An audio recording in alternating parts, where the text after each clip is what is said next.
สบายดีทุกคนมื้อนี้เราก็มาย่างลิ้นดินฟ้าอากาศเป็นใจมื้อนี้นะบ่ร้อนมีแตะลมเย็นสวยๆมื้อนี้นะมื้ออื่นน่ะอาจ จะเย็นกว่านี้หรือว่าจะมีฝนมักเฮ็บนี่ก็ยังบ่ฮู้ พวกเขาตาเกี่ยมพร้อมพอจะมี FC เข้ามาเล่นนำหลายๆคนแล้วก็รวมครั้งคนที่ว่าส่งเขากลับคืนมาอยู่บ้านเฮารวมตัวกันแล้วก็ที่ได้พากัน เตรียมซอกหามักพร้าวรัดเพิ่นบอกว่าเอามักพร้าวไว้ให้ FC กินว่าซั่น มื้อนัดกันประมาณ 12 โมงเที่ยงตอนสวยจะขอมักพร้าวไว้ให้ FC กินสีมักพร้าวสด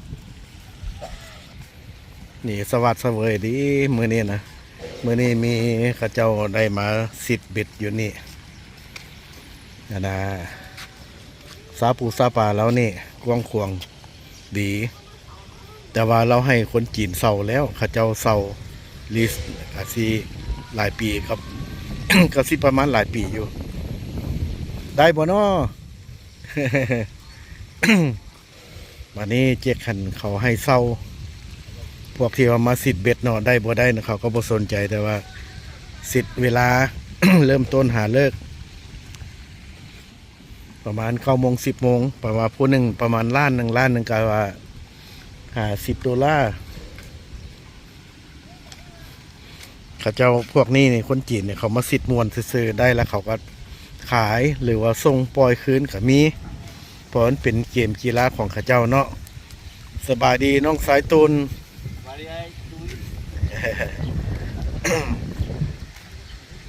มวนบ่เมื่อคืนนี่ มวนหลาย เมากับบ่เมาหลายเนาะ บ่เมาหลายพอกินน้ำหลายคนเบียร์ อยู่อเมริกาเนาะ แม่นแล้ว นี่หลาย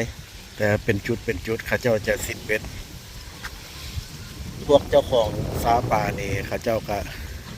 ในเมื่อป่าเปิดแล้วข้าเจ้าทิศหนึ่งข้าเจ้าก็ไปซื้อป่าอยู่ในตลาดนั้นเป็นป่านินป่าทาราเปียจังซี่นะแล้วมาปล่อยลงแล้วก็ให้คนมาสิทธิ์ป่าอยู่ในส่วนนี้ อยู่ในซาป่านี้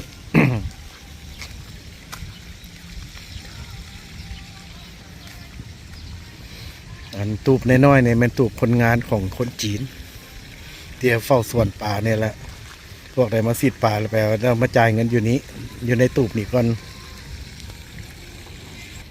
เอาวันนี้เราสิพาทุกคนเที่ยวว่าย่างเข้าไปบ้านลัดเนาะเมื่อกี้ในแม่นพานนวดของเราบ้านลัดเจดีเนี่ยจะมีบ้านหลังน้อยๆ2 หลังติดกันอยู่เนี่ยก็มีซาป่าอยู่หน้าบ้านเนาะ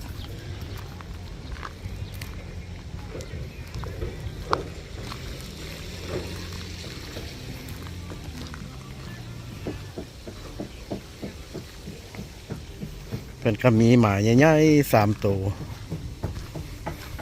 เลี้ยงไว้เนี่ยก็ทรงเป็นตะย่านแท้แต่มันนักบกกัด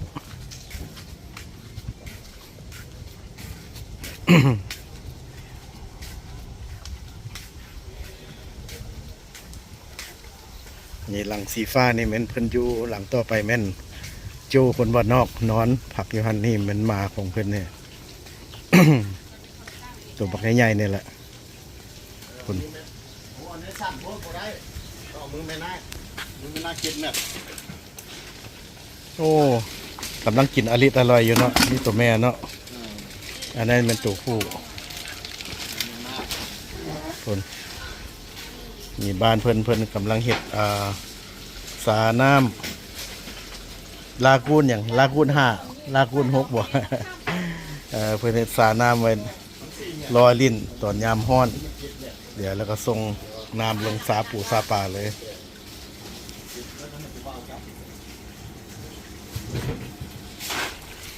ตอนนี้เขากำลังกาเกียมซอกหาอุปกรณ์ที่ว่าไปสู่ออกมักพร้าวมักม่วงเตรียมไว้ให้ FC มื้ออื่นเนาะไอ้รัดเนาะ แม่นแล้วโด โอ้ ยตะน้อย ย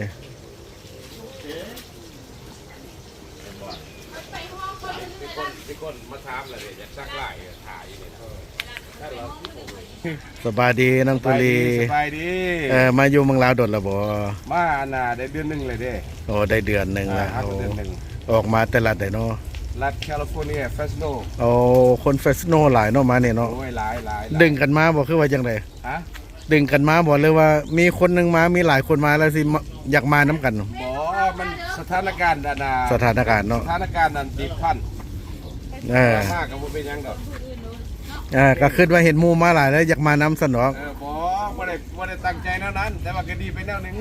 อ่า เจอหมู่เจอครูอยู่พี่ ตอนนี้ไปพักพระอาศัยอยู่บ้านไหนเนาะ อยู่รัก52 โอ้อยู่ไกลนะราคา12เนาะ ก็บ่ไกล ชั่วโมงหนึง ก็ เพิ่นเอิ้น52ลัก52ก็ย้อนว่า52ลักเลย 52อ่ะ 52 กิโลวัตต์บ่เขาเอิ้นไม่ยังก็กิโลบ่แม่นกิโลวัตต์กิโลอันน่ะยังเอ้ยลัด กิโล ยังเขาเอิ้นน่ะ กิโลเมตรนั่นแหละ กิโลเมตร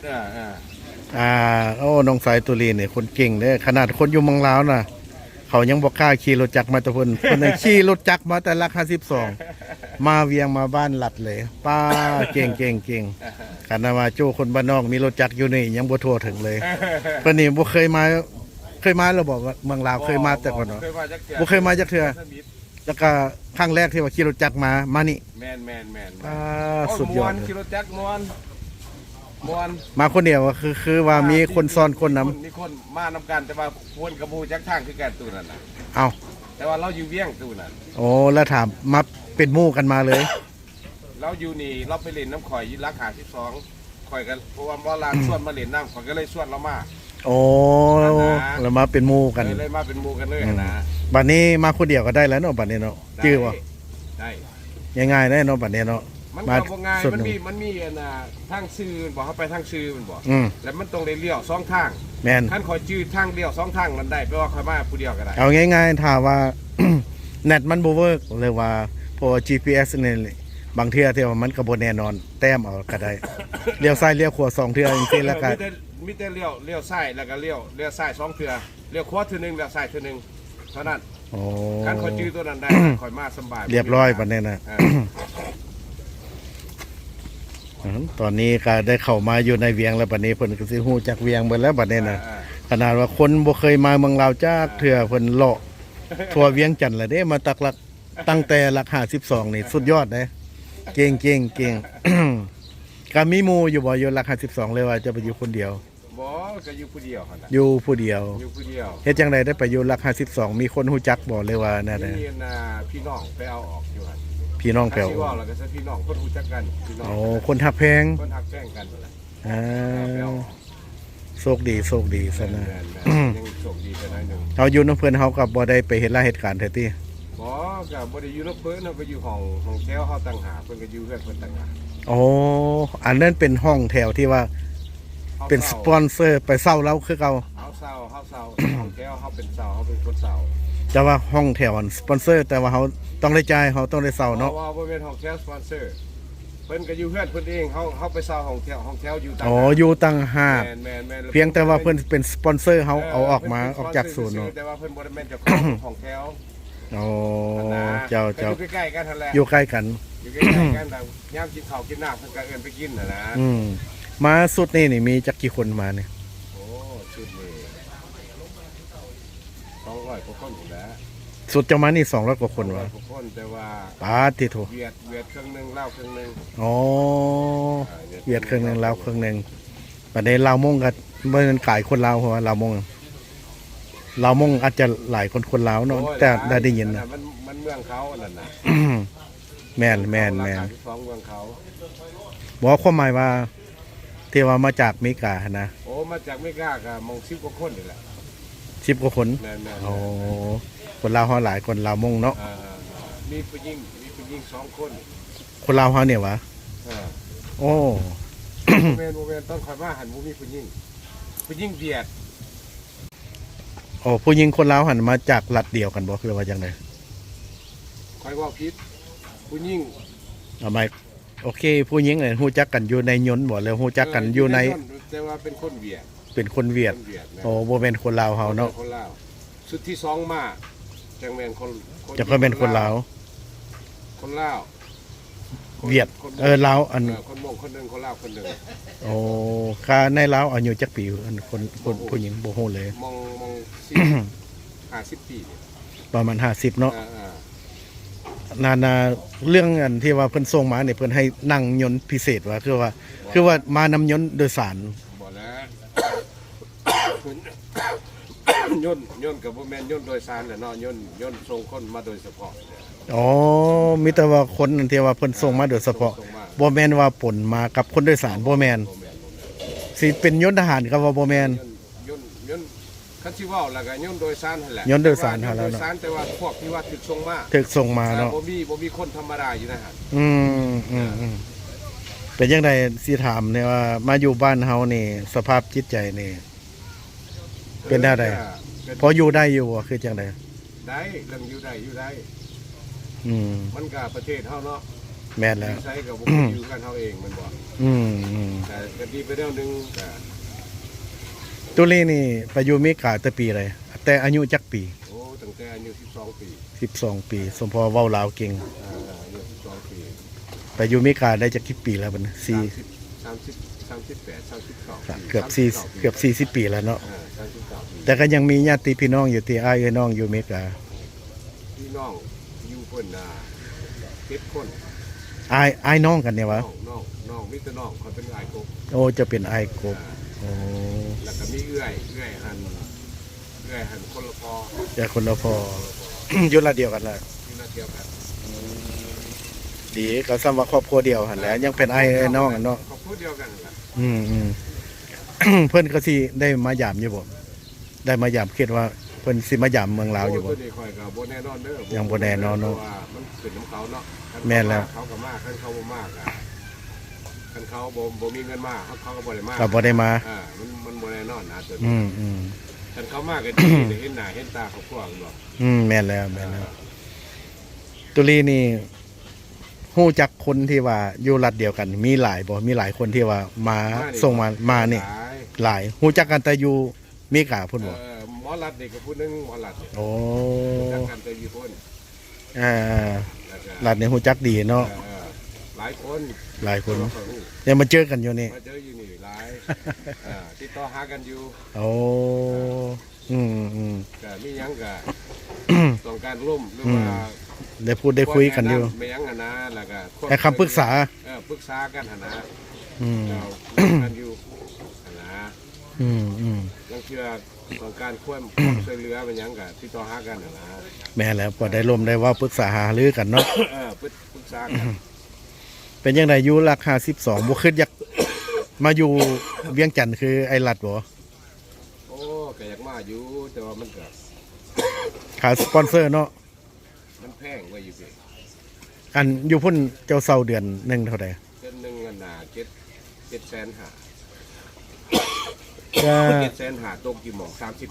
30กว่าเหรียญ35เหรียญเนาะบ่อยู่ในเวียงกับประมาณนั่นแหละบ่ถึกก็มีบ่แพงก็มีก็บ่เกิน40เหรียญบ่เกิน40เหรียญ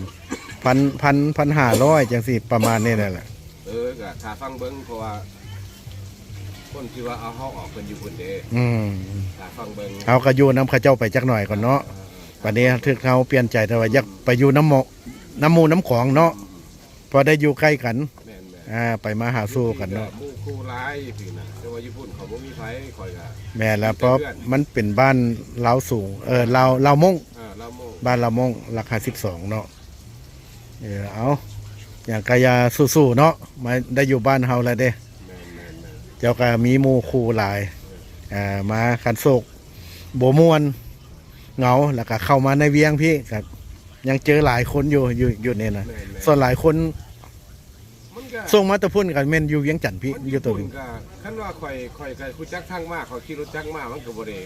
ด้ยากบ่ได้ลำบากอีหยังเลย บ่ลำบากหยังวะคือว่าบ่ไกลวะ ม่วนจ้อยขี่ โอ้ มา เจ้าเก่งหลายได้นี่เจ้าเก่งหลายได้ ราคา52กิโลได้ขี่รถจักรมาน่ะรถหยังที่ว่าเจ้าขี่มานี่หรือแม่นรถหยัง รถจักรอันน่ะมันเป็นอันน่ะรถ รถผู้หญิงรถเวฟรถ เวฟนะรถเวฟ อันร้อยเห็นบ่เวฟร้อยเห็นบ่โอ้ เวฟซี่บ่แม่นเวฟร้อยเวฟซี่ เวฟซี จักรใหญ่ โอ้ แต่ว่าโอ้ขี่มัว เป็นรถของเฮาเองบอกเลยว่าจังได๋ ของเฮาเอง โอ้เฮามีรถไส้แล้วเนาะดีเพิ่นนะ ดีใจน้ำดีใจน้ำยังก็สู้ๆเด้อ โอเคโอเค ขอบใจขอบใจ โอเป็นยังโอเป็นยัง วันนี้ก็มีแต่คนจอยๆเนาะ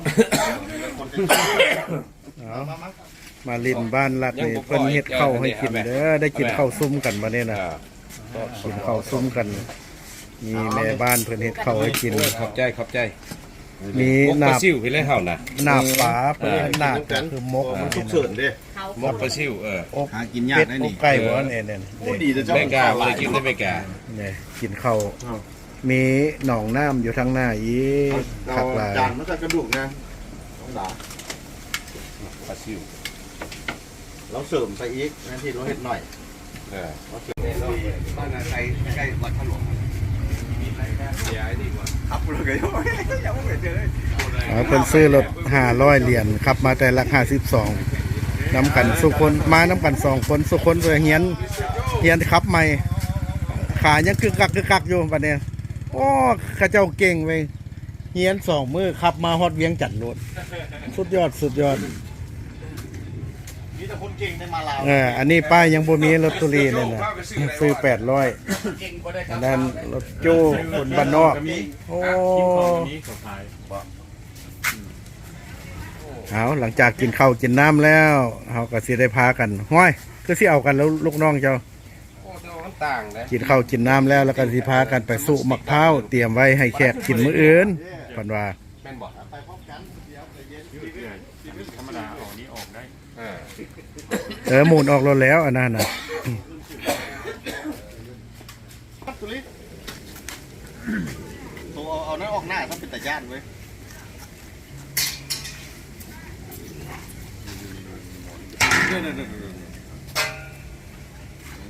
ธรรมดาเอาตัวเลื่อยนะเลื่อย เรือมันขาดละมันควง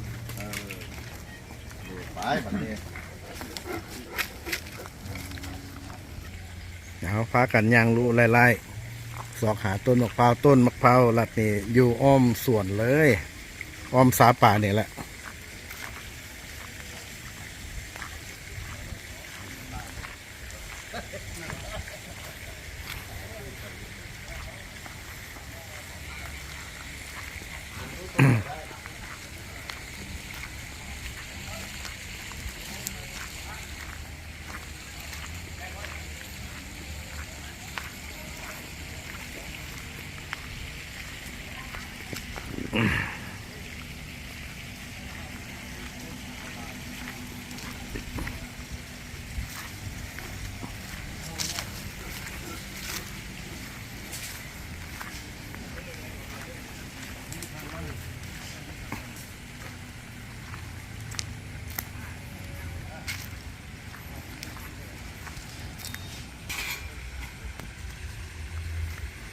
ต้นพักขะมาเป็นนี่ก่อน นะครับตอนนี้กำลังแหม่นมะพร้าวลงก็สิบอ่อนปะไหนแซงเลยนะก็สิเป็นข้าวนมแนบตามเบิงทางนอกเลยนะ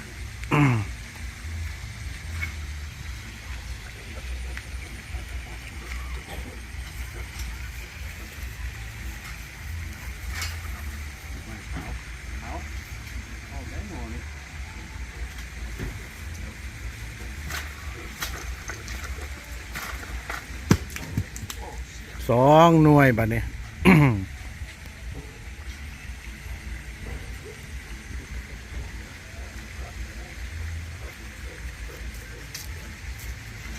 โอ้แซงนี่แซงทั้งข้างนี่คือสิพอดีกินเลยเว้ยนี่หน่วยมันเกี้ยงมาลายอยู่นะโอ้แตกซ้ำน้ำแตกเลยพี่น้อง ดูกินแม่ หูบเลย ไปเอาต้นอื่นมันใกล้คน10 เบ็ดโพด ตัวนี้ก็ได้3 หน่วยบอลละเล็กละน้อย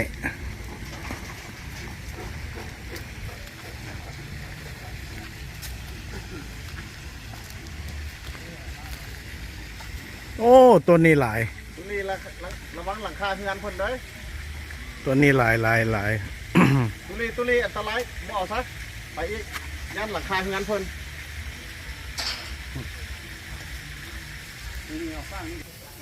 หมักม่วงแล้วก็มีเด้อหมักม่วงคือสิบสมเลยมันสีเครื่องเลย โอ้หมักม่วงก็มีหมักข้าวก็มี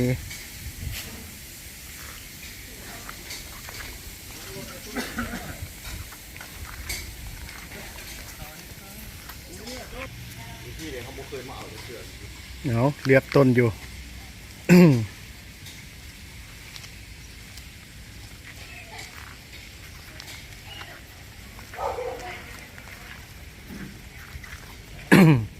บ้านนี้ก็กวางหูกวางตา อันนี้ผัดแม่นเด้อของรัฐ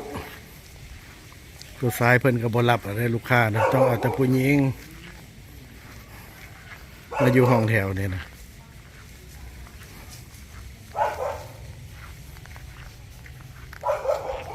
เอาผู้สาวปอกมะพร้าวให้กินเด้อนี่เด้อเอาแก หมดได้นี่น่ะ เปล่าแกยิ่งแกยิ่งมันบ่ นี้แบบนี้แล้ว อ่อนบ่แกเนี่ย นี่ตัวนี้แก่แล้ว แกพอดีพอดีพอดีย กินยา สุดยอด อ๋อรบกวนเธอปอกให้คนละหน่วยมึงเนาะแล้วก็ แก่นะ น้อยแน่นใน ถ้ามันแก่แล้วมันจะเบา ลืมเอาทอมา ำหวานบ่หวาน มี บ่ มาพี่แม่ได้เอาหน่วยนั้นมา นี่แบบนี้มาพอดีเลย สาวๆออกมาใครจะกินมะพร้าวน่ะ ออกมา อันนี้แก่แล้วอันนี้คือแก่แล้วเบาอันนี้พอดี ตามโบราณเพิ่นว่ากินมะพร้าวตอนแรงนี่มันหวาน อันกินตอนสวยแล้วมันสมมันแม่นแท้บ่ แม่นว่า มันแม่นแท้บ่ มันส้มมันถึงผ้า โอ้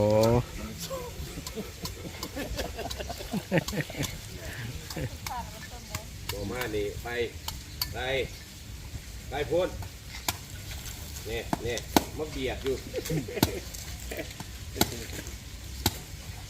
พ่นไปพ่น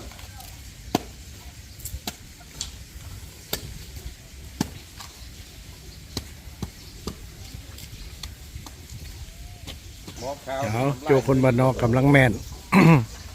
เปิดว่าแม่น1 หน่วย เนี่ยยังมาหายหมดมาเบียดอยู่